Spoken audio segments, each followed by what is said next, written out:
Welcome to Bankless, where we explore the frontier of internet money and internet finance. This is how to get started, how to get better, and how to front run the opportunity. This is Ryan Sean Adams. I'm here with David Hoffman, and we're here to help you become more bankless. Wow, epic episode on China's central bank digital currency, a digital currency revolution that's going on that we really haven't uncovered in crypto up to this point. Richard Turrin was the perfect guest for this incredibly comprehensive overview of what's going on in China in this important field. David, what were your thoughts on this episode? Yeah, the biggest takeaway I had is that unless you have actually intensely gone after and researched what China is doing with this central bank digital currency is, then you do not know.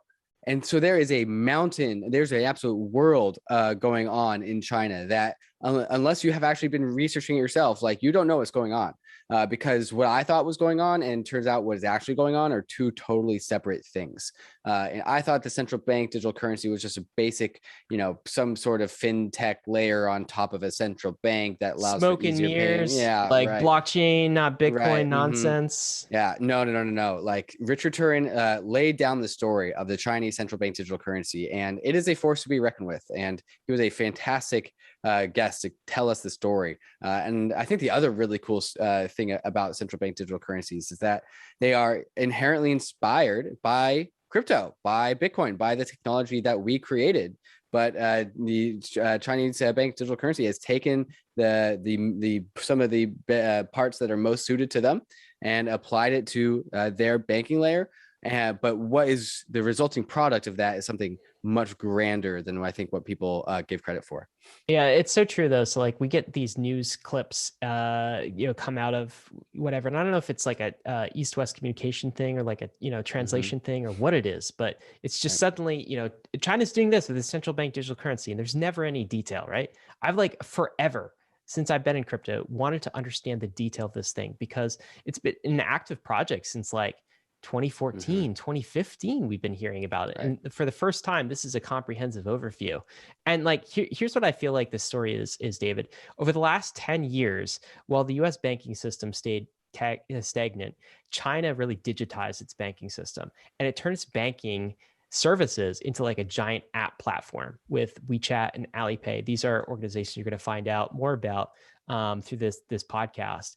And through this digital banking functionality, it's really leapfrogged the West. So I made the comment hey, here we are with ACH transfers that take 3 days, and wire transfers, we have to show up in person. You don't have to do that in China anymore, right? They digitized this. And now they are launching a central bank digital currency. It appears like they're dead serious about it. It's coming. 2022, it's coming. And this is actually the second version, a V2 of their entire digital currency strategy. So all of this information is kind of news to me. And I feel like it's misreported in the West. And this is what is actually going on. This is the story. It's funny that you mentioned the times Richard said, hey, thanks to cryptocurrency for introducing it. But he almost said this as if hey, central bank digital currencies, we'll take it from here, guys. We are the successor, right? Thanks for all you did, cryptocurrency, but we'll take it from here. And I think he's very bullish on central bank digital currencies, both for China and for all countries. And so it's a really interesting perspective that I don't think you've ever heard on Bankless, right? But I do I do think it is one version of the future that could possibly play out here. We frequently talk about the final boss of crypto, which is the central banking layer, or more specifically the Federal Reserve of the United States.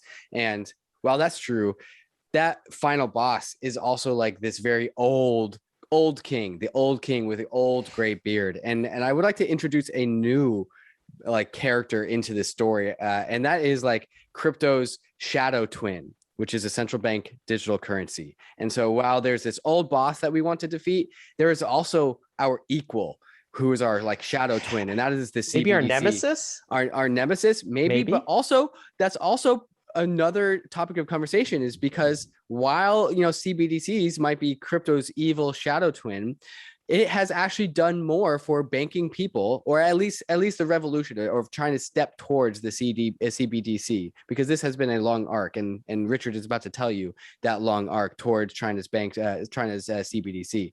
But this progress that China has made towards the CBDC has actually banked so many more people than crypto ever has. And so while we think that CBDCs and crypto are our evil shadow nemesis, it's actually done a lot of good for the world. So that is something that we have to come to terms with as an industry when we talk about CBDCs. Yeah, I think that's a really interesting discussion. I want to get into maybe a few definitions really quick here first in the intro. So when Richard refers to RMB versus the yuan, there's not much difference there. Those two terms are both like ways to say basically China's central bank digital, or China's currency rather. The RMB is kind of the name of the currency. The yuan is the unit of account. Those are used interchangeably. He also used this term NFC. That is a method of wireless data transfer. So when you go to the store, David, and you got your Apple Pay and you're paying and it's like touchless, that uses NFC technology. That's a technology that's kind of picked up in the West, not so much in China where they're using QR codes for those things. So a few terms for you before we get into the episode. I think you'll find that during this episode, we didn't actually push back very much on what Richard was saying. So there were times where he'd say something about like, privacy, or about the centralized, control. And we didn't push back much with the Bankless vision. Part of that was like, we just wanted to listen to what he had to say and find out as much as we could about central bank digital currency. The other part was we were kind of short on time. But if you were interested in David and I's raw thoughts on that episode, right, and kind of the pushback points, the puts and takes of, hey, they're unbanking a lot of people, but at what cost? This cost of centralization. How does cryptocurrency stack up against a central bank digital currency? You will want to tune into the debrief this week. The debrief is the raw after the episode where David and I give our thoughts about what we just listened to. You can get the debrief if you are a Bankless premium subscriber. To do that, go to newsletter.banklesshq.com/subscribe. There'll be a link in the show notes so you can become a premium member and access that debrief. Wow. A lot to unpack here, but we are going to get right to the episode. Before we do, we want to thank the sponsors that made this possible. Bankless is proud to be supported by Uniswap. Uniswap is a new paradigm in asset exchange infrastructure. Instead of a cumbersome order book system where trades are matched with other humans, Uniswap is an autonomous piece of software on Ethereum, which is what Ryan and I call a money robot. No human counterparties or centralized intermediaries, just autonomous code on Ethereum. Input the token you want to sell and receive the token you want to buy. Something brand new in the Uniswap ecosystem is the Uniswap Grants program is now accepting applications for grants. We have been saying this for a while and we'll say it again. DAOs have money and they are in need of labor. If you think that you have something to contribute to the Uniswap DAO, apply for a grant to Uniswap. Just look at the size of the Uniswap treasury. It's almost $3 billion. This mountain of capital is looking for labor. Do you have something of value to contribute to the Uniswap DAO? No matter how big or small your idea is, you can apply for a Unigrant at unigrants.org and help steer Uniswap in the direction that you think it should go. That's exactly what we did to get Uniswap to be a sponsor for Bankless, and you can do the same for your project. Thank you, Uniswap, for sponsoring Bankless. Balancer is a powerful platform for flexible automated market makers. Typical AMMs just have 2 tokens inside of one liquidity pool, which can lead to fractured liquidity across the many pairs in DeFi. With Balancer, you can access the full power of multiple tokens inside of one single AMM, which unlocks an entirely new playing field of possibility. This makes Balancer an awesome building block for so many different use cases. Balancer pools can make asset indices, but instead of paying fees to portfolio managers, Balancer lets you collect the fees from traders who use your portfolio for liquidity. Additionally, Balancer smart pools can be programmed to have properties that change according to predetermined rules, such as changing the swap fee based on market conditions, or even liquidity bootstrapping pools, which can help you launch and distribute your token with day one liquidity. At Bankless, we use a liquidity bootstrapping pool to sell our BAP t-shirts to much success. Balancer V2 brings powerful new features that makes your money work even harder for you. In V2, idle tokens are capable of generating yield in DeFi without sacrificing liquidity in the pool using Balancer's asset managers. Balancer's vault architecture lets you trade between balancer pools at a fraction of the cost versus trading on other platforms. Balancer's mission is to become the primary source of liquidity in DeFi by providing the most flexible and powerful platform for asset management and decentralized exchange. Dive into the Balancer pools at app.balancer.fi. Hey, Bankless Nation, we are super excited about our next guest on a topic we've been wanting to cover for a while. We just recently found the perfect expert. This is Richard Turrin. He is here to tell us about China's central bank digital currency. This is a topic that's been swirling in crypto circles for a while. Quick intro, he's a best-selling author. He's a former fintech executive at IBM, had a 20-year career working for a global investment bank. So he's very familiar with the banking system as it exists. He spent the last decade in Shanghai, where he had a firsthand view of what's going on in China's fintech sector. We're definitely going to dwell on some of his personal experience. And he wrote this fantastic book. It is called Cashless. You're listening to Bankless, but we're talking about a book called Cashless. And Cashless really describes the digital currency revolution that is going on in China right now. Richard, we are delighted to have you all the way from Shanghai. How are you doing today, sir? David and Ryan, I'm doing great, and I'm delighted to be here because bankless, cashless, central bank digital currencies all go together. So it's a really wonderful mix-up of them all. Because really, central bank digital currencies offer us, in short, something new, and that is really the ability to go bankless and cashless, and they're both part of the same solution, and they're going to change how we live in our world. And yeah, it's going to be bumpy getting there, but let's dive in, Richard, and hit me with as many questions as you want. We're going to have a ton of questions because I've been waiting probably for the last 3 years to have a conversation with somebody who's actually knowledgeable what's going on in China and their central bank digital currency. But I actually want to start with my experience in the US, because I know you have experience in the US with its banking system today. And here's the thing, Richard, I live in the US, I still write checks, okay? I still have to show up physically at a bank in order to wire funds. And when I do so, I have to wait 5 days for it to arrive at its destination. As a business, which we own a business, I still have to pay 3% of my business sales to credit card companies like Visa. What is going on? Where did the US go wrong with its existing system? My impression is China is a little bit differently, but where did the US go wrong? How come the banking system is so stagnant?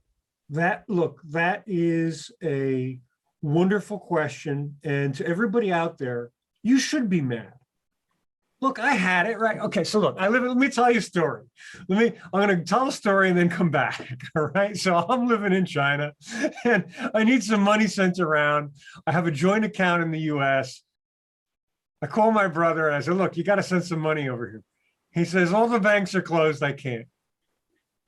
I said, what do you mean you can't send any money? I call the bank. No, if you're going to do a wire transfer, you must come to the bank. Thank God I had a bank account in Singapore, because my Singapore bank account allowed SWIFT transfers that I could implement over online.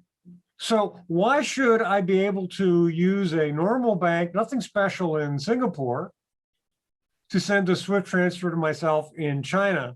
And why can't I do this, right? So next part of this, ready? I have to pay some other stuff, and I go to use Zelle, all right? So I use WeChat and Alipay every day. They're my, like everybody else in China, these are the way we pay, right? It's easy. I go to use Zelle for the first time. Its security locks me out like four months in a row for me paying a rent check to a landlord. It was just nuts. And it was really a compare and contrast how easy it is with China and how hard it is in the US to do some of this online banking. And you hit it. How long do we have to pay credit card companies 3 and 4%? And look, I use Square for some book sales and some other stuff, and I certainly pay with PayPal, and I'm paying 4 and 5%, because what we call fintech in the West was basically built on top of these credit card rails that protect incumbents with large fees. And that's why I often say, and I know it's controversial, I often say that fintech in the West or US and EU is a lie. Yeah, they made the interface better, but underneath it all, they are stuck on this rails, on the credit card rails, which basically are taking your money. And for what purpose at this point? You know, it's how long will you pay 3 or 4% interchange and merchant fees to a credit card company? How long are we signed up for this? Forever? And I don't think so. And that's the hope that central bank digital currency and digital currencies that are perhaps stable coins offer to people, the hope that we can escape from what is a system that's rigged against you. It's bad, and I think so. And I really believe that with all my passionately. Look, so do we. That's why we started Bankless, is because the banking system sucks, and we want less banks. And this is we're talking about the West here. And I noticed you mentioned Zelle, which is an app from Wells Fargo. So you're speaking our language. We like to knock Wells Fargo all of the time, and you contrasted that with WeChat, which can do like instant payments and all sorts of other magic for very low transaction fees. Free. So free. Yeah, for free. Okay, let's make it clear. It's free. Okay. There's 0.1% not on payment, but when you move money from a WeChat account back into the bank, you have to pay a small 0.1%. So, but all the transfers you want in and out to pay out of your bank is 100% free, no problem. So this is cool. So let's talk about, because I've been reading your book, Richard, because this is like very scarce content, I think, because I've never seen an exhaustive, in-depth look at what China is doing with their digital payment system and their central bank digital infrastructure. So I've just been like eating this book up. And once again, Bankless listeners, it's called Cashless. We'll include a link in the show notes so you guys can pick this up too.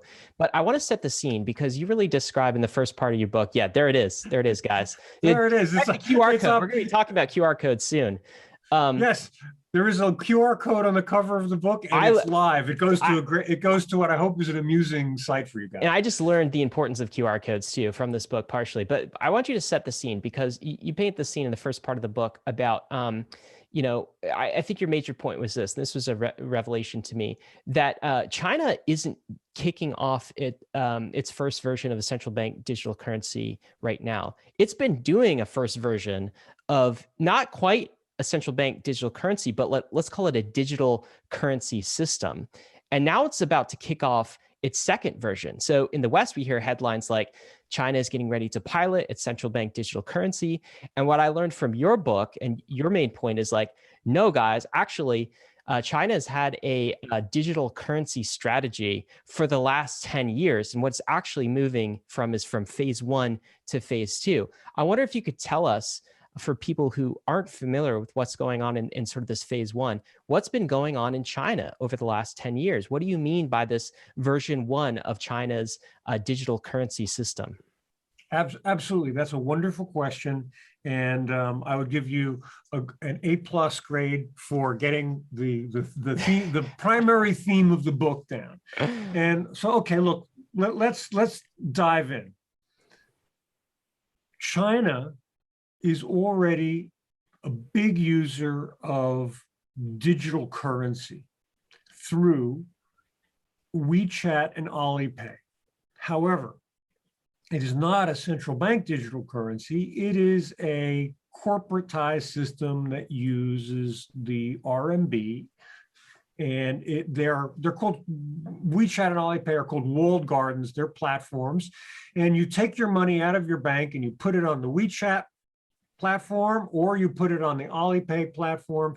Either one, they sort of are separate from one another. Money doesn't go across, but it goes via your bank, okay? It's fiat currency, but it's digitized and it's made into an easy mobile payment system, all right?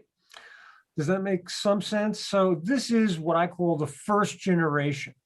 How successful was it? It's been online since 2014, and basically it's the total amount of mobile payment in China is around $52 trillion in 2020. And what does $52 trillion mean? That's a big number, okay? So let's give it two comparisons. So 52 trillion is 3.7 times the GDP of China. So China's GDP is 14 trillion. And how do you get a payment number bigger than GDP?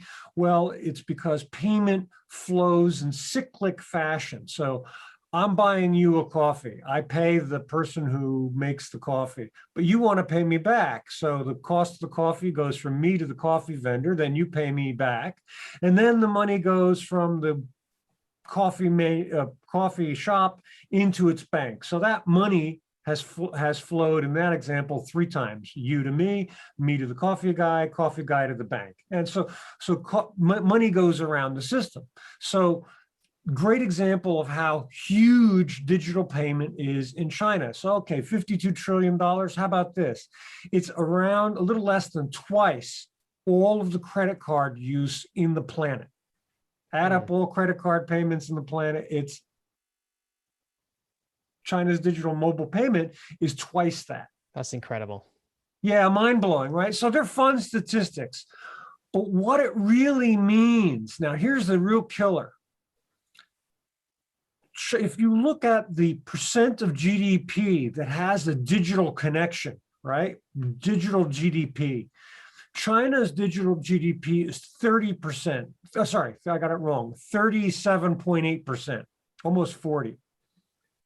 The US and the UK are coming in at 8% and 7.7% respectively. No, sorry, I got it wrong. 9% and 7.7. I'm really losing it today. So 9% for the US and 7.7 for the UK, which are comparable, just good numbers to compare. So what digital payment version 1.0 did is sweep the nation with free payments for all. And what it had allowed the economy to do is to digitize to a deeper level and to have people using payment in a, using digital payment in a way that allows them to digitize and put their business, put their service, put what they do online. And and why? Because it's free for everybody. So that's version 1.0, which has led to the broad digitization of the Chinese economy. Not all, remember, it's only at a mere 37.8%. It's got a long way to go.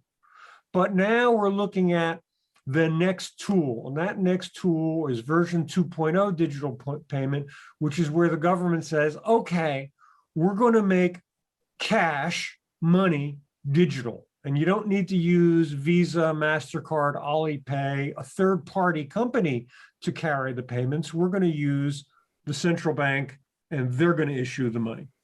Before we get to that second stage, Richard, I'm wondering if you could do some more to sort of paint the picture for our Western audience listening to this, because like you mentioned, the number's 52 trillion in annual mobile payments. Just to give folks perspective, this again is from Richard's book. Apple and Google Pay, this was, I think, 2019 or 2020, they recently broke 540 million. Okay, so 52 trillion. And then the US's largest tech companies, Apple and Google Pay, 540 million. So 52 trillion to million. That's like, this is incredible. So, but like, I don't think people in like the West, living in the US and other places, actually have the scope for what Alipay and WeChat actually are, because it's sort of like this social media platform, as I understand it. So think of like Google plus Facebook, and also your entire banking system all rolled into one mobile app experience. So they've almost created like banking as a service, a banking platform inside of their ecosystem. I'm wondering if you could illustrate for us, Richard, like a day in the life. Okay. Yeah, sure. Like, how is it different than like, you got the typical American who, you know, we've got credit cards in our wallet. we have a mobile phone and we're using like, social media platforms, this sort of thing. How is that different from the experience of using an Alipay and a WeChat in your regular day in China as a somebody living there?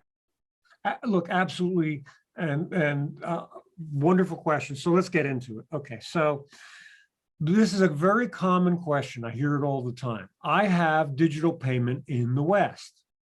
I have Google or Apple Pay on my phone. I have tap and or swipe with my card. And how is it any different? You see, most people in the West view payment as simply the act of paying. So Google, Apple Pay, boom, done, you paid. And same thing with tap on your card. You just pulled it up to the device, bang, you're gone. You see, that is true. That is digital payment, and it is fast and convenient. It's good. I'm not knocking it, but it's only a very small sliver or part of what Alipay and WeChat Pay deliver. And what they deliver is this concept of a 360-degree lifestyle platform. Okay. And in the case of WeChat, that platform is built around social media services where you talk to people on your WeChat. You give them messages. It's kind of like WhatsApp on steroids, plus a little bit of Facebook rolled in for people who don't know it. And in the other one, which is Alipay, it's built around what is essentially their killer feature is selling stuff like Amazon. So it's got that, but it's also got a complete, and this is what you talked about before, it's got complete banking services, investment services, life insurance, you name it, you can do it. So what's the difference? All right, so my day starts out on WeChat where I text people, and I am going to, from today actually, as a matter of fact, I'm going to send my landlord rent money here. So boom, I go to WeChat, it's already linked to my bank account. I pull the money out of the bank account, I send it to my landlord, done, all right?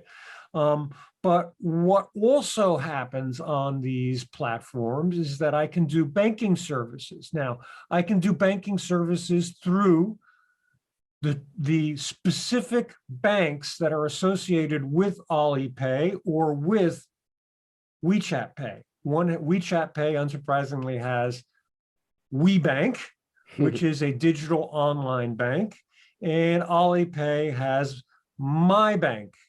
My aunt is Yi, M-Y, which is why it's called My Bank, all right? And those were, in 2014, the People's Bank of China licensed the first private digital banks, and that was sort of the breakthrough moment. And My Bank and WeBank were among them.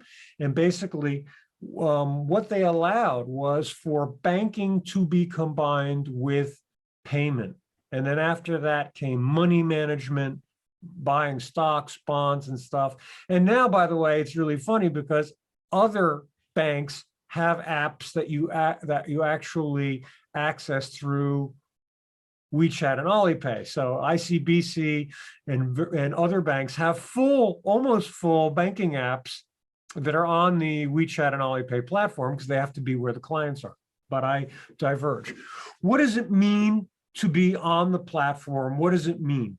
So when you use Apple Pay, yes, you can now, you pay for stuff, but it's not a entryway into an ecosystem of services. When I use Alipay, okay, I'm like, all right, I'm on my Alipay. Now I pick what I want to do. I want to buy stuff. Okay. I want to pay for my subway trip. Okay, it's got an app for that. Or it's got a capability for doing that.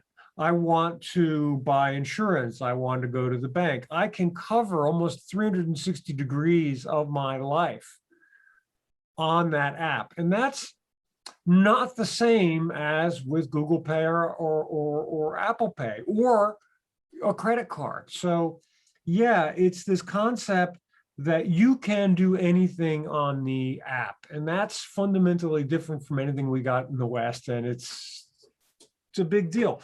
And we're getting there. We call these super apps, and now the big battle now is to build platforms and to build super apps in the West. We're going to be a while before we get there because of regulations, but it's a good service, and it's generally very productive for people. It makes your life better.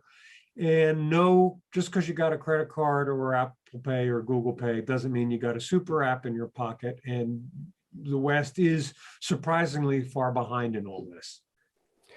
Yeah, Richard, as you said, you can actually pay people money inside of things like Facebook Messenger, inside of iMessage on your Apple device, and so many other different ways for that tech companies in the West are trying to allow payment exchange inside of their app. And I would imagine that maybe one of the reasons as to why there isn't these super app services where there's further and further banking services inside of these applications is because people in the West never adopted these things. Like, I've never sent money inside of Facebook Messenger. I've never sent money inside of like my iMessage on my iPhone, even though it's possible, even though it's super convenient. And so to some degree, I would imagine that the reason why these banking services aren't being built out is because people aren't using the baseline payment services at all. And so my question to you is maybe this is a cultural divide. Maybe there's something about the people of China and the people of the East that they are just more suited to these kind of services than people in the West. Because I would imagine if there was actual adoption of these digital payment rails that we have available to us, there would be a stronger inclination to build out some of these banking services inside of these apps. Yeah, look, absolutely. There is the sensation in the West that people do not trust big tech. And if you've got to trust somebody online and you've got a choice between your bank and big Mark tech, Zuckerberg. you're gonna pick your bank. So yes, there's no doubt about it. Just quick, one funny thing is that the Facebook Pay has the ability to use QR codes just like WeChat and Alipay in the West, which I think is amusing, but I diverge. They copied that. Did they copy that? Oh, absolutely. So Yeah. it's a great example of tech in the West copying China. And the defining moment for WeChat and Alipay was when they wanted to make payment available universally to everyone in the country. And the easiest way to do that was to use QR code, because the cheapest smartphone with a camera could use a QR code. Compare that to the same year, 2014, when this all launched in China. Compare that to Apple Pay, that also launched in 2014, that forced you to buy a new iPhone 6. You couldn't use Apple Pay with an older version iPhone because it didn't have NFC, near field communication, built in. So one is payment for the people, use QR code because we can get it to everybody. And the other is payment for a limited slice of people who can afford to buy a new iPhone 6. So that was sort of a big gap. But yeah, let me answer the question. Yes, no question about it. There is a split between how China approached payment and how the US approached it. And that big moment came in 2014 when the People's Bank of China, the central bank, and the banking regulator, the CBRC, licensed the first private banks in China. And the banks that they licensed were, ready? They were a bank for Alipay, a bank for WeChat or Tencent, the parent company of WeChat is Tencent, a bank for Baidu, and a bank for Suning. Now let me explain who these are. Ready? So Alipay Alibaba is the equivalent of Amazon. So give Amazon a banking license. Tencent or WeChat is somewhat like Twitter or Facebook. Give them a banking license. Baidu is the equivalent of Google in China. Give them a banking license. And Suning, the last one on the list, is China's largest electronics retailer. I don't know what the equivalent would be. Give them a banking license. So look, China had a problem with underbanked and unbanked population. It had a massive unbanked population, and it realized the only way it could reach them was through digital. And by giving banking licenses to these digital players, they cracked open the ability of big tech to reach people and increase the quality of life and the GDP coming out of tiny little villages where there's never going to be a brick and mortar bank, ever, because they're just too small. Compare that with the West. Now, we started our conversation talking about paying 3 and 4% to credit cards. So fintech in the West is not allowed to have a banking license, must use the services of credit card companies, must use the service. If you look at our neobanks, they're all built on top of a bank which white labels its services out to the neobanks. There are a few cases now where neobanks have banking licenses, the first 2 or 3. But so what we're looking at is the opening of the banking system to big tech in China. And what we're looking at in the West is the closing of the banking system to big tech and the maintaining a division between big tech and the banks. Basically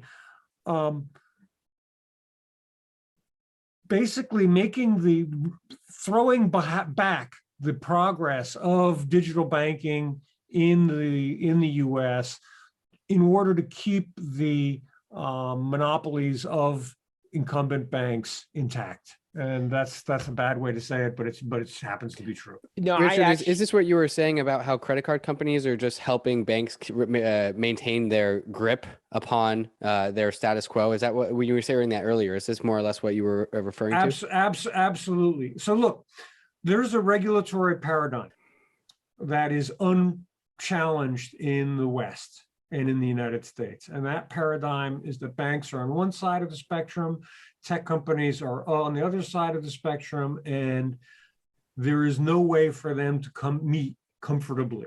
And the OCC tried to have a fintech banking charter, which was held up in the courts, unsurprisingly, held up in New York State, which is one of the biggest states for banking.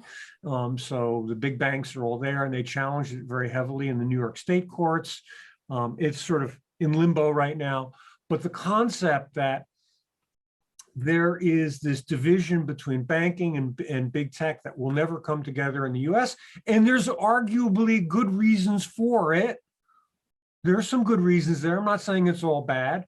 But my point is there is this division that is not coming together in the US, and in China, the ability of big tech players to have banking licenses basically changed who they were and what their role in society was. So that's why when you look to these surveys, do you trust big tech with banking? Do you trust big tech with your money? In the West, the responses are always low, meaning we don't trust big tech with our money. And in China in particular, they're always high because people have been trusting big tech with their money for more than a decade here. It's almost a decade. It's no big deal. It's considered perfectly natural.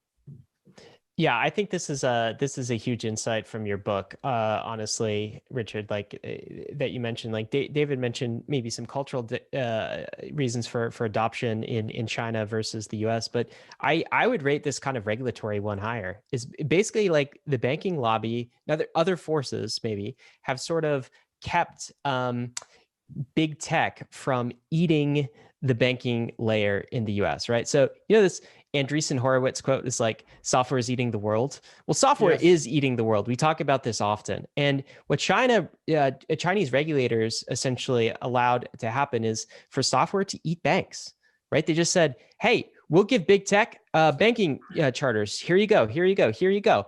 And in the US, we have divided these things, and we have not allowed Mark Zuckerberg to eat the banks. It's like, if you remember his congressional hearings when he was talking about Libra in front of Congress, it was so telling how little trust there was from Congress being projected to Zuckerberg, a lot of distrust. And so this is part of the reason the US has not allowed big tech to eat its banks. And as you said, Richard, for the good or the bad, because one interesting byproduct in China is, oh my God, Alipay, WeChat, these companies are absolutely massive. And they have like not only your full social graph data, but they also have your full financial history data. And this is not something that the West has been comfortable with to date. But this is a key reason I think that the West has kind of fallen behind is they have not. This is why I'm still writing checks, right? Like the beginning of the conversation is because we have the US regulators have not allowed technology into the banking system. They're just leaving it analog and they're keeping the status quo. Oh, look, absolutely. Let me throw gasoline on the fire. The US banking system is complacent and has been allowed to become complacent because of regulatory protection, which has essentially shielded it from the digital revolution that's happening everywhere else. And I would like you to imagine the following. In 2014, when the PBOC granted banking licenses to the 4 big digital players in China, they did so knowing that it would impact and take away revenue from state-owned banks. I challenge you to imagine the day when the Federal Reserve and the banking regulators in the West would say, well, we're going to allow some form of digital neo or other bank. And that decision would be at the expense of incumbent banks in the United States, right? I mean, can you imagine that? I can't. I mean, really. So, yeah, it is a big deal, and the banking business has been fundamentally protected from going digital, and it was allowed to it was pushed by fintechs and others to become digital, but on its own power or if it had its own wishes, it would go back to banking in 1985 and have you write more checks. I mean, anything that slows the speed of money, allows it to remain in the hands of the banks for longer, anything that, gives them greater control over your funds. So look, one last thing about this. So control over your funds. Look, I get it, and you're right. Alipay and WeChat have a tremendous amount of data on me. That's a negative for anybody who basically says, oh, well, I don't want to give data. I prefer cash. I want nobody to know where my money is going. I agree, WeChat and Alipay are not for you because, yeah, they have a data stream. On the other hand, what I get out of this is hypermobility of my money, meaning that I can put my money wherever I want, whenever I want, 24/7. I don't wait for anybody. It goes into an investment. It goes to the landlord. It goes where my money is at my beck and call to go wherever I want it to go. And that is mind-blowing. You don't have that. You don't live in that world right now because you're still writing checks. And that is a better world. And if it means giving up, now, this is my personal decision, not really a decision because I don't have any choice. I live in China. It is a reasonable trade to give my data to Alipay and WeChat for that immediacy and that convenience of instant payment. But now in a central bank digital currency world, I won't have to make that trade-off. So I'm leading to the segue. Richard, we have a section later in the podcast to talk about this, but I kind of want to just introduce it here. The decision for the Chinese government to give these banking licenses out to the tech gargantuans at their own loss, right? To their own negative benefit. Would you say that was a decision in order for them to bring the power of big tech under the control of the state? As in, if they have the banking licenses, if all the big tech apps have banking licenses, that they are now closer to the central authority of the Chinese government, and the Chinese government can tap into the power that they have? Would you say that that was a strategic decision by the central power of China?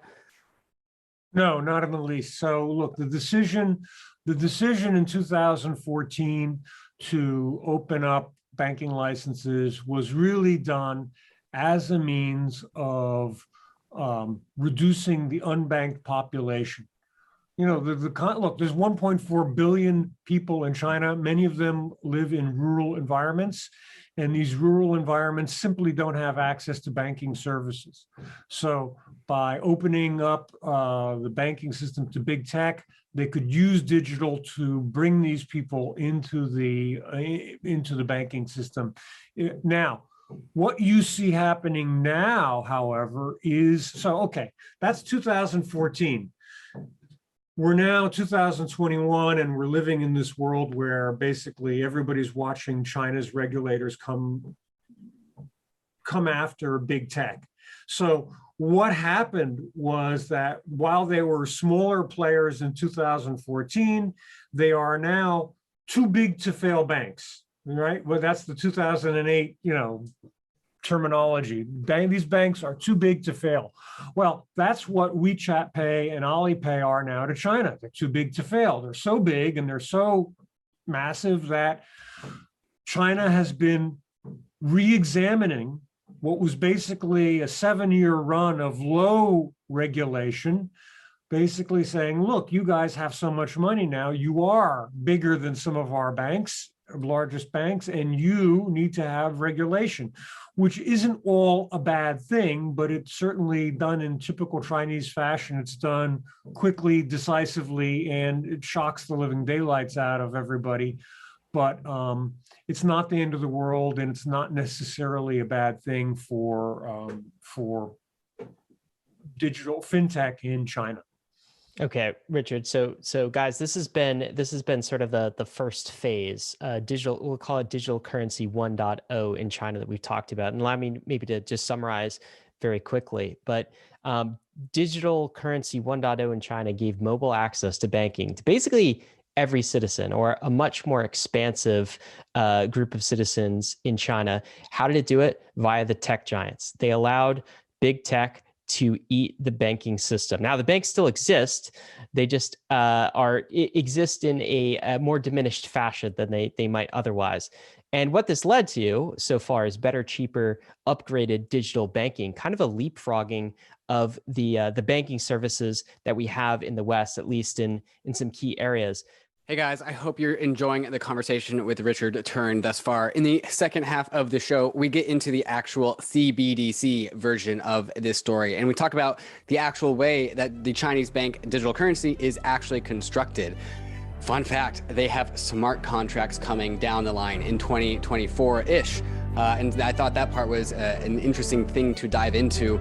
We go into the ways that this can benefit the people of China, as well as still enable the business layer, the commercial banking layer of China as well. And then we turn to China's geopolitical ambitions and how these Chinese CBDC may help actually China establish dominance in the East as a currency.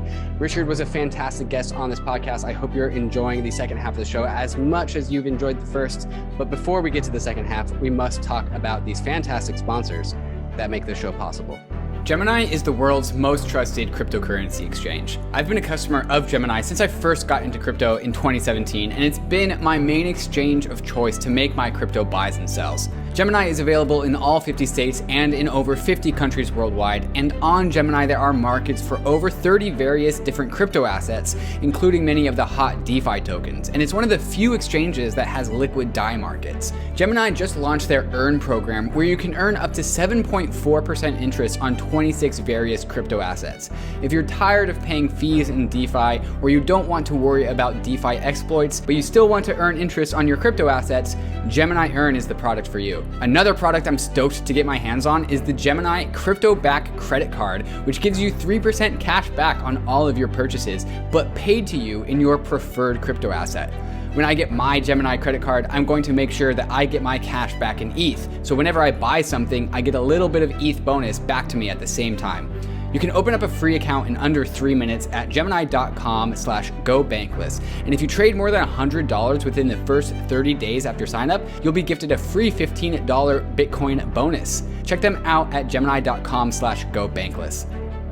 The Aave protocol is a decentralized liquidity protocol on Ethereum, which allows users to supply and borrow certain crypto assets. Aave version 2 has a ton of cool features that makes using the Aave protocol even more powerful. With Aave, you can leverage the full power of DeFi money Legos, yield, and composability all in one application. On Aave, there are a ton of assets that you can supply to the protocol in order to gain yield, and all of those same assets can also be borrowed from the protocol if you have supplied collateral. Here you can see me borrowing 200 USDC against my portfolio of a number of different DeFi tokens in ETH. I'll choose a variable interest rate because it's a lower rate than the stable interest rate option, but I could choose the stable interest rate option if I wanted to lock in that interest rate in permanently. V2 also features the ability for users to swap collateral without having to withdraw their assets, trade them on Uniswap, and then deposit them back into Aave. With Aave, users can do this in one seamless transaction, saving you time and gas costs. Check out the power of Aave at aave.com. That's AAVE.com. But so far, we've been talking about kind of this fintech layer. I want to talk about 2.0, which is China's idea of a central bank digital currency. And that's sort of, we can talk about this fintech layer on top, like the banking services layer. Now we're getting to like the M0, like the base money layer. And that seems to be the next area that China is kind of innovating. So lead us into that. Now, Richard, I want to set some context because I think a lot of our listeners in the crypto industry have heard that China's been pursuing a central bank digital currency for years. Like I remember this in like hearing reports in like 2016, 2017, right? We've seen some pilots. It seems serious. We've also heard our Western governments too, talking about like, oh, we're doing a pilot. It's a central bank digital currency. Like we're doing this. And like every so often the Fed comes out, it seems like every 3 months, every 6 months, somebody in the Fed says, hey, maybe we should do this central bank digital currency thing. Like maybe. So I think there's, when we hear central bank digital currency, right? Like we're not sure how serious governments are about it. Let me ask you, how serious is China about a central bank digital currency? Oh, they're deadly serious. Okay, so where are we going? In 2014, when the central bank allowed WeChat and Alipay to get licensed for digital currency, it also started a project of its own. And this is a direct result of crypto. So here's really the interesting thing. China is not just digitally sophisticated with regard to fintech. China loves digital. With 1.4 billion people, China going back to 2005, into the post 2000 world, China realized that digital was how it could bring services to 1.4 billion people. They were onto it. So when they saw what cryptocurrency was doing, the US basically ignored it, said, okay, it's 2014. Nobody really cared about crypto. Okay, it had not yet run up to 20K, right? Bitcoin. So the US basically ignored cryptocurrency and said, there's nothing here. We don't give a damn. China, on the other hand, said, hey, there's technology here. There's something going on that we want to learn from. This is interesting. So in 2014, before WeChat and Alipay became huge sensations, the PBOC started its digital currency project. So why do I give that historical fact? Many people say, okay, the central bank digital currency is designed to eliminate WeChat and Alipay. Not true. The central bank digital currency project started in conjunction the same year that they did. So PBOC has been investigating digital currencies since 2014 with the goal of understanding how to make digital payment part of a central bank function. Central bank's function now is to issue cash money, pieces of paper. How do they take then what they call the next evolutionary step to transform this paper into a digital piece of paper that is offered by the central bank?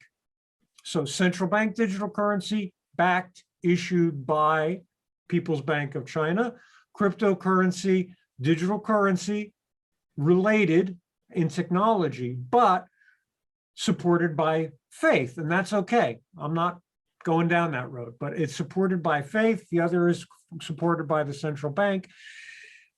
And the People's Bank of China has been working on this until 2021, when they started the first, or 2020, when in September, they started the first trials in the city of Shenzhen, where they released some central bank digital currency into the market to test it, to see how it works. And they've been trialing it in cities ever since. And they have half a dozen cities that are trialing it. And in each city, they try something new.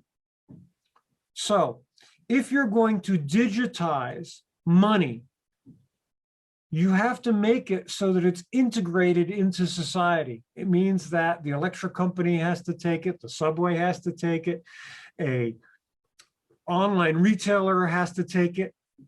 Old people have to be able to use it who don't have cell phones. There's all these, it's not like Bitcoin where you send it out there and you say, okay, if you're digitally sophisticated, you can use this, go have fun, right? We can toss out a new currency overnight. Cryptocurrency we can do overnight. But if you're going to do a central bank digital currency, they've been working on it for 7 years, and they have all kinds of new gadgets, little cards for using it that are thumbprint controlled and allow you to use NFC to transfer currency without having a cell phone. You have the ability to transfer central bank digital currency from phone to phone without having a signal. So there are all these things and inventions that you need to support a central bank digital currency, because everybody's got to use it. So China is deadly serious about launching its central bank digital currency. It will be launched probably 2022. I would say second quarter, not with the Olympics. They're going to trial it with the 2022 Olympics in Beijing. Foreigners will have access to it, but the actual launch will probably come sometime thereafter. But remember, it's all about building it into society so everyone can use it. And China is deadly serious about making sure that when it does launch, everybody can use it, and it'll be the equivalent of cash access to everyone. That's super interesting. And I just want to underline that point you made, that like in 2014, while the US was ignoring cryptocurrency, China was like, hey, this blockchain thing could be a big deal and digital currency could be a big deal. And they were building, which is super interesting. And that's a very direct contrast. But I want to just ask the definitional question for people who still aren't quite getting the difference between the digital cash you might have or the digital RMB that you might have in something like WeChat versus what we're talking about here, which is a central bank digital currency. Now, here's how I would sort of describe it, right? So the central bank digital currency that we're talking about in this second phase is a direct liability of China's central bank. So it's a bearer asset. It's the M0 base money. It's similar to cash, let's say in the US, that the US might print essentially. Whereas digital currency on something like WeChat or Alipay is still kind of, it's not M0, it's still kind of an IOU in the banking system. It's like maybe an M1 or an M2 or something to that effect. Is that what the difference here is? And if that is the difference, you know, Jerome Powell says he's still not convinced we really need this thing because we've kind of already digitized. So what are the benefits of a central bank digital currency? Help us with that, Richard. Sure. Let's dive into this. I want to make a blanket statement first. And so we just beat it around. We just touched on the edges of this. Central bank digital currencies owe their existence to cryptocurrency. So I know that there are a lot of people that hate cryptocurrency. Well, you know something? You can hate them all day long, but you owe them this. You owe the entire concept of central bank digital currencies to the innovators, dreamers, people that were roundly mocked for loving Bitcoin, for loving Ethereum. The technology that was developed and proven to work for crypto is what is underlying every central bank digital currency out there right now. So hats off to the guys for crypto. And that doesn't mean that I love them all for their various different reasons, but I love that they took the technology and ran with it and proved to the planet that it would work so that it could underline a central bank digital currency. And we offer hats off to them all. So now, what's the difference between WeChat on my phone, and for anybody who's watching the video version, you can see me opening the WeChat app. So, I've got WeChat open on my phone right now, and I've got the money green QR code showing. What is this? This is WeChat Money. It is an account-based monetary system. So basically, WeChat, in its simplest form, I'm not going to get real deep, WeChat in its simplest form takes money out of a bank account. So when I look at money on my phone, the money is not on the phone, right? The money is in an account somewhere. And when I transfer money with WeChat, I'm transferring fiat currency from one account to another. Okay, so everything that happened, so ready? The money is not on my phone. I have a digital wallet. The digital wallet shows me an account balance. It is not a digital wallet in the sense of a Bitcoin or a cryptocurrency digital wallet. Okay, so money is in accounts. Money transferred from account to account using third-party system of WeChat or Alipay as the means of transferring that money. Next step, central bank digital currency. So central bank digital currency, like Bitcoin, like any of the cryptos, it is a digital representation of money. So when I have a digital wallet on my phone with central bank digital currency in it, it is fair to say the money is on the phone, meaning that the long digital string that is a representation of paper money resides on that digital wallet and resides on my phone. It is stored in the memory. So WeChat and Alipay, account-based money transferring from one account to another using my phone. Central bank digital currency in China is a tokenized form of money where I have a digital wallet like Bitcoin, like cryptocurrency, where the tokenized version of money is actually resident on that digital device and held within the memory. And here's the most important thing. I can transfer money from party to party without the use of third-party services. So, ready? Wait for it. Here's the disruptive part that the Fed really goes nuts over.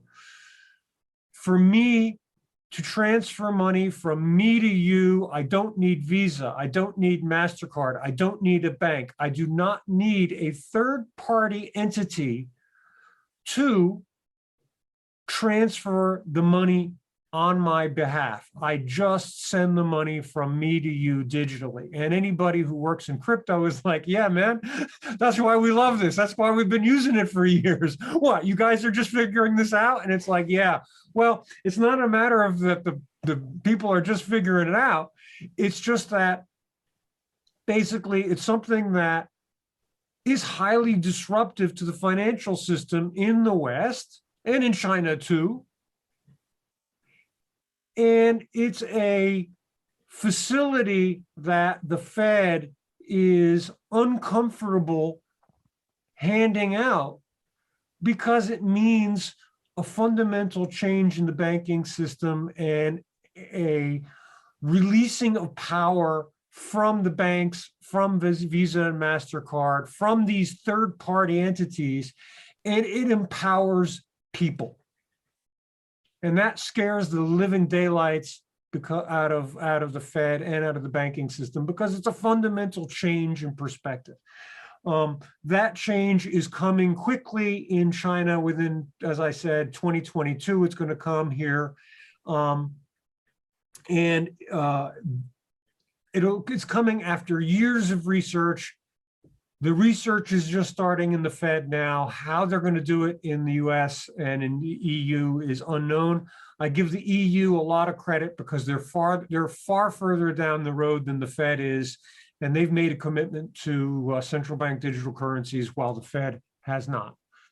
Yeah, it's interesting because the Fed has been so reticent to allow the disruption of its banking sector, right? It seems very reticent to touch anything. So to fundamentally change things in the way a central bank digital currency does, it's kind of seems like a bridge too far, unless there are benefits on the other side of this, Richard. And before we get into the design of that China has selected for its central bank digital currency, which we want to do, I want to just touch on the benefits, right? So why is a central bank digital currency beneficial to a nation state, maybe to the citizens of that nation? I'll throw a few out here that you mentioned in your book, and I want you to maybe just grab one or two of these as the most important that you want to highlight. You talked about improved tax collection, AML enforcement. Folks in crypto will not be excited about that, but that is one potential benefit. Financial inclusion, we've talked about that. Auto being able to helicopter stimulus checks, which is somewhat interesting, right? Getting that digitally is maybe a benefit. Monetary policy, so the ability to kind of calibrate, maybe have negative interest rates on your unit of account is I guess somewhat interesting if you're a central bank. Of course, folks in crypto do not love that either. You also mentioned as a cryptocurrency deterrent, which was really fascinating. I'm wondering if you could just highlight one or two of the biggest benefits you see of why China is doing this right now. Sure. 100 years from now, the greatest legacy of central bank digital inclusion, of central bank digital currencies, will be their benefits to financial inclusion. So go sometime in the future, look back. So the Fed, you say, well, the Fed doesn't know whether it wants to issue a central bank digital currency. According to the Fed's own statistics, 22% of American adults, that's 63 million people, are either unbanked or underbanked. 16% of these are classified as underbanked, meaning that they rely on payday loans, check cashing, or money orders, which is a tax on our most vulnerable populations that CBDCs, central bank digital currencies, will likely eliminate. Now, the Fed still can't think of a good reason why it needs to issue a CBDC. After we just had a pandemic where it's issuing paper checks and plastic cards and direct deposit to their credit to the entire American population. And the stories of people going to check cashing and or other places with their checks are real. But still the Fed says, we don't know why we would do it. There's no benefit. We can't see the benefit. Ask these 63 million people if there would be a benefit to them if they had a digital currency that gave them immediate access to banking services of some basic form and to digital transfer of money. I think it would help them. Now, does that mean it's going to miraculously solve all problems? No, I get it. There are people who have difficulties that are beyond, central bank digital currency to solve. I get that. But for this population, for the unbanked, it will do miracles. You say, well, where's the evidence of this? Go to small villages in China. Go to the villages where before 2014, people had to basically take their money and put it in the mattress, and go to them today where they have access to WeChat and Alipay, which allows them to digitally store and spend money and basically invest money. If they have a little savings, they can get the higher interest rates on it. I don't mean buying stocks, but they can also start up businesses and conduct business online. So you say small villages in China.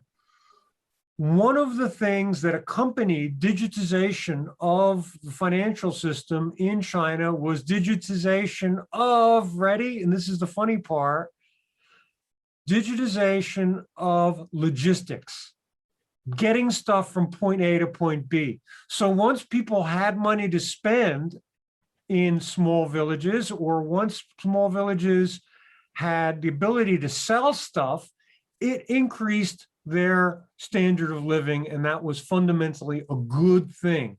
So if you say, well, I don't believe this, there's no evidence that digital banking, digital services help the poor, go to China. Go look at the ample reports of what digital services have done to improve the lifestyles of those who live in the smallest villages here in China. It's not eliminated poverty, but in total, but actually China launched a big campaign announcing that it had eliminated the lowest form of poverty in China. This happened this spring. And much of that is attributable to, not all, a lot of it is attributable to roads and other stuff, infrastructure, but part of it is attributable to the ability of people to have online services. So number one for central bank digital currency is financial inclusion. No question about it. Everything else comes secondary to that. But let's touch on the other things. Look, KYC, AML. Well, Richard, actually, before you move on, I'd like to add in a comment here, because coming from the crypto perspective, this is actually like an incredibly sobering line of conversation that China saw the merits of crypto in 2014 and actually executed on this whole blockchain, not Bitcoin meme that started around that time in 2014. And one of the fundamental ethos or goals of the cryptocurrency industry is to bank the unbanked and have financial inclusion. And that's one of the merits of crypto that we try to espouse to the West, to the regulators, as to why they should use crypto rails. But the fact that China was able to see the power of blockchain technology and central bank digital currencies that would be built on the blockchain rails, and then also execute on our visions way faster than we ever could, is incredibly powerful, and something that I think the listeners should appreciate, that China came after our industry and is doing incredible amounts of financial inclusion as a result of this technology before the crypto industry ever could. That's powerful to me. Look, absolutely. Let's just make sure we get the timeline right. No question, it was WeChat and Alipay in 2014 who spearheaded the effort. Private companies are not government related. They started it. The government, when they really took off, the government was already building a central bank digital currency, exploring with the technology. And now, having had this tremendous success, the government is doubling down and saying, look, if it worked that well, let's take it to the next level. And yeah, China, look, the premise of my book is that the West can fundamentally learn from China. And I wrote it because I was scared. When I went back to the US and EU, both places, Italy, where I both have homes, I was shocked at how the discussion is not in the right place. Nobody's even talking about this stuff. Meanwhile, China is taking it to this second tier, the second generation. And yeah, I know that people have various ways of thinking about China, which are not always so kind. And I understand that China is in the news for being politically incorrect at certain areas, or at least accused of it, whatever. You cannot ignore some of the good things that are coming out of China, and the fintech, central bank digital currency, and the use of digital payment is something that China can rightly be proud of, and that's something that we should be watching and learning from. No question about it. And yes, it kicked off with Alipay and WeChat, and to a certain degree, the technology underneath it all, not underneath WeChat and Alipay, which is not blockchain, but the underlying technology for the central bank digital currency is blockchain related. Technically, it's not, it's not a blockchain, but that we can leave that for another day. Yeah, it's super interesting. And Richard, we've got so much to cover. I know we could go back and talk about the other benefits, but I'd encourage listeners to check out your book and which goes into detail on the other central bank digital currency benefits, at least to the central bank side. I want to just touch on the design of this thing, because we've pushed around the edges of it, and I think people are starting to flesh out what this is. It's token based, not account based. You also mentioned it's not actually disrupting the banks. So it's a two-tier system. So the banks in China will be involved in this. I'm wondering if you could give us a few highlights in the design. I'm going to throw a few more things out there, and you just pick one or two to jump on that you think are most interesting. It is not blockchain tech, but it's blockchain inspired. The China central bank digital currency uses a UTXO model, which is somewhat interesting. But of course, unlike Bitcoin or Ethereum, they don't have to worry about 51% attacks. Why? Because it's centralized, of course. Don't worry about that. You also mentioned earlier, it's going to have the ability to do asynchronous transactions, which means if you're offline, no big deal, right? Yeah, you could still make a transaction. There's also the notion of wallets, where you keep your private key. And this was super interesting to me. You had a section in your book that the Chinese government was considering incorporating smart contracts into its central bank digital currency. It's a little bit worried about it because, of course, there's lots of issues with smart contracts. But again, learning from the success of Ethereum, thinking about incorporating smart contracts into the design, if not in phase one, in future phases. Give us some of the highlights of the design of this thing. Let's take it from scratch. Okay, it is a two-tier central bank digital currency, which, as you say, preserves the role of banks. Right now, cash. Central bank prints cash. They give it to commercial banks. Commercial banks distribute it through cash machines, right? Okay, same thing. Digital currency, minted by the central bank, given to commercial banks. Commercial banks retain their accounts. You have an account with the commercial bank and you get digital currency. Now, that's the two-tier system which preserves the role of banks in society, okay? It is tokenized, meaning it is a non-account-based system, although it can rightly be called hybrid in the sense that, yes, you do not really, when you spend money, right, you actually don't spend money from your account, you spend tokens which are on your wallet. The tokens go for verification as to their validity, not as to whether you have money in your account.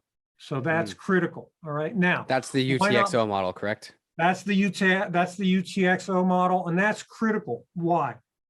It allows for asynchronous transfer of money, which means that you can be on the net or not on the net. So I can take two cell phones, put them next to one another with no signal, and they can use NFC and the security protocols based on the phone to transfer low-value CBDC from one phone to the other. It's very important if you're living in mountainous and far-off regions of China where there is no signal some places.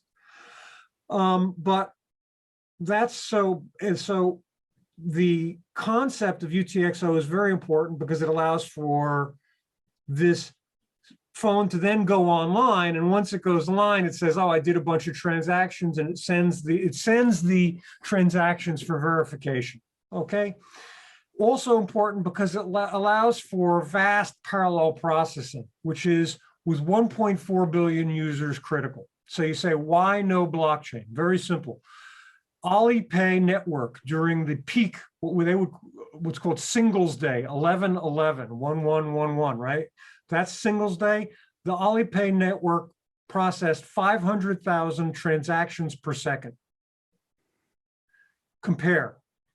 So 500,000 transactions per second, how big is that? Well, the Visa MasterCard network is rated, depending on who you talk to, between 50 and 70,000 transactions per second. Bitcoin network, 7 transactions per second, 10, somewhere in there. Ethereum, maybe 1,000. Ethereum 2.0, rumored to go around a couple 100,000. We don't know yet, but China's really big. I'm sorry, I love blockchain, but it's not going to handle the needs of 1.4 billion people.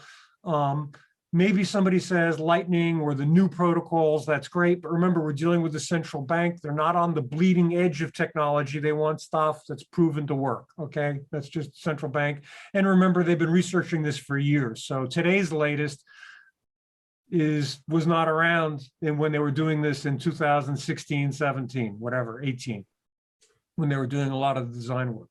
So UTXO, 2-tier, tokenized money, asynchronous transfer, meaning that you may or may not be connected to a network.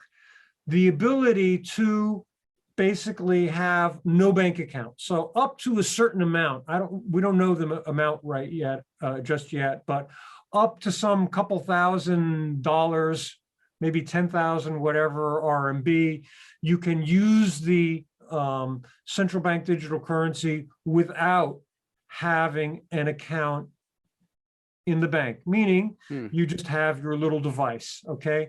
Now, the little devices they're coming out with for the elderly are a little credit card style device, but it's an IC card. It's got built-in thumbprint reader, and maybe it's got, some of the different versions have like a security code. You put in your number and then you hold it to a little reader and NFC takes over and away you go. So you don't need to have an account to basically use this, and you don't need to have a smartphone to use this, and you don't need to have Signal to use this.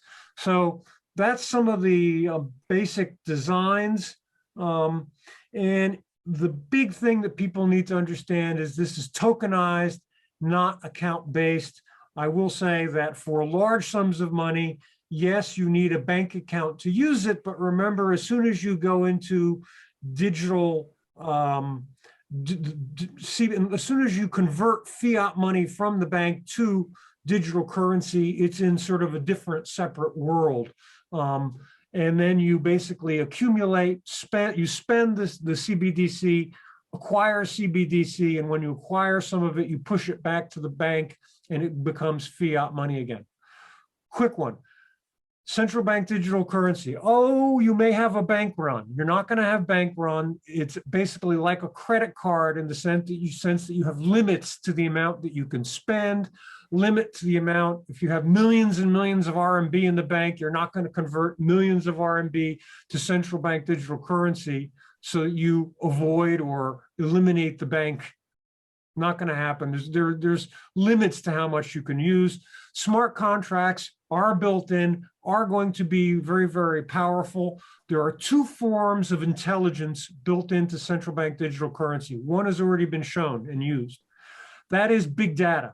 In other words, right now, if you're on Netflix, you can't use Netflix in whatever country because it's location limited. That's big data. It says, where's your IP address, right? Same thing with central bank digital currency. It has big data built in, which means there's certain things you can and can't do with it, but it's based on the big data system. Very, very powerful form of intelligence, not to be taken lightly. The next one is smart contracts, which is not for use when rollout. They got enough on their plate rolling it out without using smart contracts. Eventually it will be. Ping On Insurance Company just issued a policy that could be bought with central bank digital currency. And in their write-up, they say, hey, this is the first of its kind. At least you can buy it with CBDC. But eventually we're going to have the policy in CBC, the claims payment in CBDC, everything will be in CBDC, and you're going to have a digital insurance contract. That's coming. That's going to be 3-4 years away still, but it's part of the modernization of money. And guess what, guys? Who do we owe this all to? And here's the funny thing. Traditional bankers like me are loath. It makes them boil. Ready? We owe it all to the guys who were in crypto for designing this crap, because we're using it now in the central banks. So I tip my hat. I acknowledge the debt to the guys in crypto who came up with all this stuff. And now it's being used by central banks. And I know crypto fans are like, look, we don't want KYC. We don't want AML. I get that. But be at least proud that your creations are being adopted by central banks in China and in all across the world right now. And that's a good thing. Richard, some the more cynical among us would say it's been co-opted by the central banks. And this is a discussion for a little bit later. But so Richard, you mentioned AML, KYC. I understand that there is, you mentioned 3 centers in the book, kind of these central processing centers. I want to just touch upon one, which is the verification center. So there's some notion that every transaction, the central bank digital currency will require verification. AML, KYC, that's kind of tied to your mobile phone, right? So think like facial recognition in order to send the currency. That's sort of the impression I got in reading the section. Can you talk about the verification that is baked into this central bank digital currency?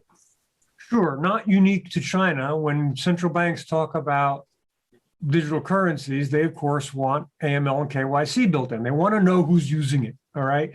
So in China, your phone is going to have the very minimum. All phones are registered to people in China. Burner phones, not a thing here. Okay. So you have a phone. That phone is registered to a person. You have an app. That app will be your digital wallet, contained usually by a bank or contained by a WeChat or Alipay. Those apps have security, usually facial recognition and or passwords or whatever to open them up. So you have these different walls of security. So now you're spending a digital currency, you're spending a token from your phone to another phone, okay?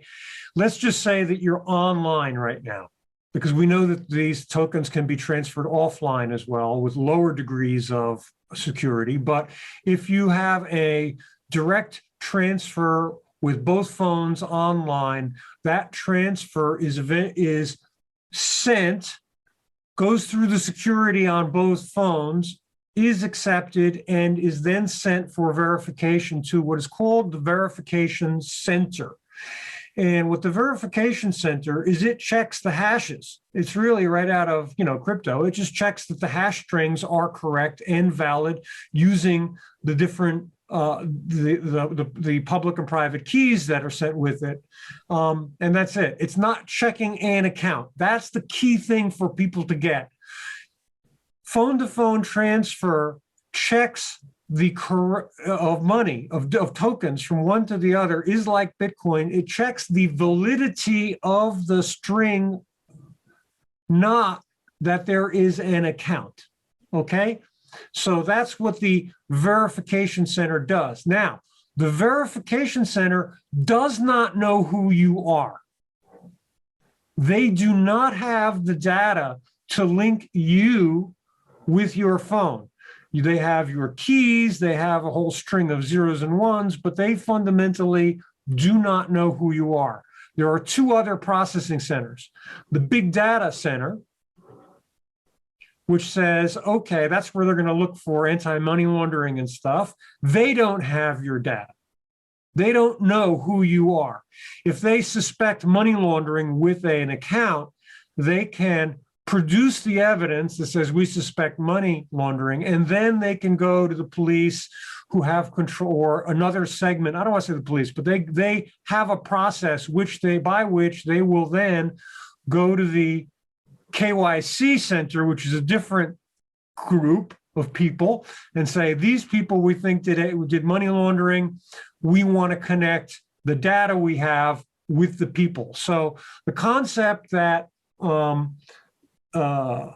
China's central bank digital currency is this big vacuum cleaner for data and has no control over who sees it and what sees it is fundamentally wrong. And without question, the privacy afforded users on central bank digital currency is greater than that provided by the WeChat and Alipay platforms currently in use. So relative to China, it is providing a higher level of privacy and a higher level of data protection than WeChat and Alipay, and that's undisputed. Now, is it up to standards? Is China's design up to standards for the US? Well, every country is going to look at building its own central bank digital currency, and every country is going to have to tackle the privacy and anonymity problems. And they will all come up with different solutions. But the one that's furthest along is Sweden. Sweden's looking at building a central bank digital currency. And even Sweden, who also segregates user data they segregate who's using it from what is being spent. It's not actually a token-based system. Even they say, in cases where we suspect criminality, we're going to have the right to go and figure out exactly who's using the currency. So digital currencies are tremendously powerful. They will be built according to the privacy and anonymity specifications of each individual country. China's are better than what is being commonly reported, and it is better for China users. The CBDC is better for users in China for both anonymity and privacy than the existing payment apps that are available. Richard, so far we've talked about China's CBDC from a domestic, a Chinese domestic perspective, and I think like many in the West find that sort of easy to ignore. Okay, China, do your domestic thing. We'll do our domestic thing is maybe the idea, but let's talk about China's international ambitions with the CBDC. So does China plan to export the CBDC internationally? And let me just ask this, because we don't have a lot of time remaining, and I want to get to the crux of things. Does this CBDC, the Chinese CBDC, mean the death of the dollar? Is this kind of a threat to the dollar's monetary reserve currency status in the world? What are your thoughts? Yes, but not in the way that you think. Okay, so I'm going to make this real short and real super clear for everybody, all right? The central bank digital currency will eventually be used in international markets. It is clear. There is no doubt about that. It was mentioned in the recent white paper by the PBOC, and there is a Hong Kong Monetary Authority, PBOC, research platform for a interoperability system that's based between United Arab Emirates and the Thai Central Bank. So they're looking at it, no question. So I still have people saying, well, we're not sure. Look, that's done. We're sure. It's going international. Now, what will not happen? China will not launch its central bank digital currency, and like Bitcoin, it is suddenly available to all. It doesn't work like that. This is central bank. So every country that intends to use China's central bank digital currency for buying stuff will have to be approved. They'll have to do an agreement between China's central bank and whatever central bank. So it's going to be a rolled out country by country with KYC, with AML in those countries. And it'll be a very slow rollout, first to Belt and Road countries. China has what's called the Belt and Road Initiative. These are developing countries that are doing a lot of business with China. They will be the first users. The second users will be also, and there's some overlap here, Regional Comprehensive Economic Partnership, RCEP, which is a Pacific Area Economic Partnership area that all have a deal with China to promote their respective economies. Those will be the users. And it is a long long-term project. The central bank digital currency isn't going to get launched and isn't suddenly going to miraculously take over for the dollar. What's going to happen is it will be a long, slow blood dripping, where a drop at a time, a country, a business line, something says, hey, we can save money using central bank digital currency in China to buy stuff rather than using dollars. Remember, many developing countries have to take their currency, convert it to dollars, then go from dollars to RMB to buy stuff. So they've got two currency legs. It's costing them money. If they can use central bank digital currency to go directly from their currency to digital RMB, which is sent over, in 10 minutes or 5 minutes to buy the stuff in China, it's going to be a big win for them.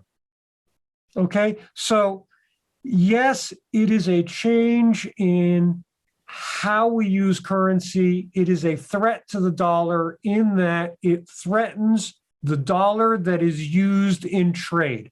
Remember, stocks are valued in dollars, bonds, investment, that stuff isn't changing. But when you look at the dollars that are used in trade to buy stuff, that starting at the low level, small traders is going to convert for certain countries into digital RMB. And yes, in the long term, we're looking at 5 years, 10 years out, it will reduce China's dependence on the dollar. It will not, and it is not designed to overtake the dollar so much as reduce China's dependence. And over 10 years, yeah, it's going to make a dent. There's no question about it. Well, let's talk about the impact on crypto next. We just talked about the impact on the dollar, and we live in a time over the last 3 to 6 months. China's been kind of cracking down on the crypto industry. Like proof of work mining has been out of there. Exchanges are leaving the country. But what's your thought on the impact of China's central bank digital currency on cryptocurrency writ large? You said in your book there's kind of two schools of thought. Like, one is the thought that, hey, everything's going digital, so crypto will actually thrive. It'll increase in adoption because of this. The other school of thought is that no, crypto will die because central bank digital currencies will overtake crypto. What is your take? What's Richard's personal take on how this is going to shake out? Will crypto thrive, or will it die with the advent of central bank digital currencies? I predict central bank digital currencies will not impact crypto. Look, there's a lot of reasons why people like cryptocurrency. And those reasons are the direct opposite of why people want central bank digital currencies. My vision is that in the future, my phone will have a wallet on it. I already have WeChat and Alipay wallets, right? So that wallet will soon in China have central bank digital currency as an option. I can pick how I want to pay. For the West, you're going to have cryptocurrency, and that's likely to be any of the stable coins that are coming on strong right now. Cryptos of various forms, central bank digital currency someday for the West, or whatever corporate coin. You'll pick Visa, MasterCard. You'll pick how you want to pay depending on the utility of that payment. So central bank digital currency will not kill crypto. Anybody who believes that is fundamentally missing why people love cryptocurrency with near religious belief. And that's fine. I completely get that. On the other hand, anybody saying that crypto is going to kill, Bitcoin is going to take over central bank digital currency is equally wrong. There's no way that central banks are going to give up printing money. That's their job. They don't believe that, they believe fundamentally that it's their job to control currency. In the end, we're going to arrive at a peaceful balance where all of these things coexist. I will say this, the days of crypto without KYC and AML are rapidly coming to a close. The gap between central bank digital currency and crypto is closing. That concept that you're going to privately, anonymously use my coin without anybody knowing are gone. And just look to the IRS in the United States with Project Hidden Treasure, where they're going after all the whales who are trading crypto. And who are they doing? What are they doing with it? They're using Palantir, the big data company, to data mine Bitcoin's own IP strings to figure out who's doing what. So that the gap between crypto and central bank digital currency is closing with AML and KYC requirements. Last question here, Richard.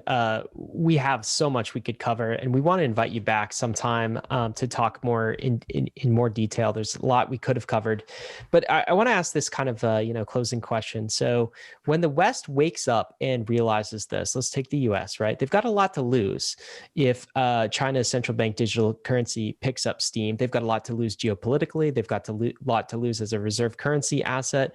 What are your thoughts on how they will respond? Because they have a few options, but it feels like the option they're taking right now, Richard, is status quo, do nothing, let China take the lead, ignore cryptocurrency. And to me, that doesn't seem a sustainable option. Do you think they'll continue with that option, or where do you think they'll go next? I don't think they have a choice at this point. I think they are going to be forced to, look, I think we're going to see the following. Stable coins, they're going to figure out how to regulate. No question about it. The US has no digital option. Stable coins are the only thing that it can put to field to give people some form of digital transfer. So stable coins, they'll figure out how to regulate them, and they're going to figure that out within the next 6 months for sure. Then you're going to see a central bank digital currency, but you can't rush these out. I mean, look, it took China 7 years to develop a CBDC. The Fed, with its Fed Now program, which is a immediate digital transfer system, is years behind. You know, they're really bad at building stuff. The Fed prefers to let private sector do stuff, and that's to be argued one way or another. But they're not going to beat China. They're going to, maybe they'll do 5 years to launch a CBDC. So you're going to have a period of 5 years where you're going to have to use stable coins. And then maybe 5 years, 6 years from now, you'll see the US issue a central bank digital currency. But it's going to take a while. Richard, this is great. This has been definitely the most thorough case I've ever heard for central bank digital currency and what China is doing with its central bank digital currency. We didn't even get an opportunity to pitch you on the Bankless vision for things, Richard. So I hope you come back and you can hear kind of the crypto take on it. But this was really for David and I in the Bankless community, kind of a listening endeavor to find out as much information as we could. And boy, you were full of it, full of great information. I should say. Thank you so much. Yes. There's plenty of people out there who will say I'm full of it. To the listeners out there who are upset, go ahead. Anyway, Rich, this has been a pleasure. It seems to me very clear that we've got like two visions at play. One is the cashless vision of a central bank digital currency future. The second is a bankless vision of a cryptocurrency, free money future. And both of these will intertwine in some way in the future, maybe come together. So Rich, we thank you for painting the picture today and for joining us. Thank you so much. It's been a pleasure being here, both David and Ryan, and my book is available on Amazon. And as you know, it's called Cashless, China's Digital Currency Revolution. And I talk a lot about how crypto contributed to building China's CBDC. So thank you so much for having me. Absolutely, guys. Action items from today's podcast. I will +1 that book. I've got it. I've read it. It's a fantastic book. Pick up a copy of Richard's book, Cashless. We'll include a link in the show notes. Also, become a Bankless subscriber. David and I, right after this, are getting ready to record our debrief, which is kind of our raw thoughts on the episodes. If you are a Bankless subscriber, Bankless premium member, you get access to that as well. Of course, risks and disclaimers, guys. None of this has been financial advice. We never talk about financial advice in the Bankless podcast. Crypto is risky. ETH is risky. We're not sure about the future of central bank digital currencies. As always with crypto, you could lose what you put in, but we are headed west. This is the frontier. It's not for everyone, but we're glad you're with us on the Bankless journey. Thanks a lot. Hey, we hope you enjoyed the video. If you did, head over to Bankless HQ right now to develop your crypto investing skills and learn how to free yourself from banks and gain your financial independence. We recommend joining our daily newsletter, podcast, and community as a Bankless premium subscriber to get the most out of your Bankless experience. You'll get access to our market analysis, our alpha leaks, and exclusive content, and even the Bankless token for airdrops, raffles, and unlocks. If you're interested in crypto, the Bankless community is where you want to be. Click the link in the description to become a Bankless premium subscriber today. Also, don't forget to subscribe to the channel for in-depth interviews with industry leaders, Ask Me Anythings, and weekly roll-ups where we summarize the week in crypto and other fantastic content. Thanks everyone for watching and being on the journey as we build out the Bankless Nation.